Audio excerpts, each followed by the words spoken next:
గాజుల Ramaram circle పరిధిలోని Mahadevapuram division లో అక్షర జ్యోతి మహిళా సమైక్య ఆధ్వర్యంలో మహిళా సంఘాల సభ్యులకు రాష్ట్ర ప్రభుత్వం అందిస్తున్న ఇంద్రమ మహిళా శక్తి చీరల పంపిణీ కార్యక్రమానికి మేడ్చల్ మల్కాజిగిరి డీసీసీ ఉపాధ్యక్షులు కూన శ్రీనివాస్ గౌడ్ ముఖ్య అతిథిగా హాజరై మహిళా సంఘాల సభ్యులకు ఇంద్రమ చీరల పంపిణీ చేశారు.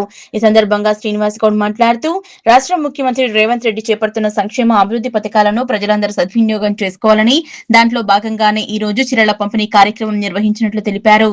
రాష్ట్ర ప్రభుత్వం మహిళలకు అనేక సంక్షేమ పథకాలు అమలు చేస్తుందని, మహిళలకు ఉచిత బస్సు సహాయ సంఘాలకు వడ్డీలేని రుణాలు మంజూరు చేసి ఇతర అనేక కార్యక్రమాలకు కాంగ్రెస్ ప్రభుత్వం అమలు చేస్తుందని స్థానిక డ్వాక్రా సంఘాల మహిళలను ఉద్దేశించి మాట్లాడారు.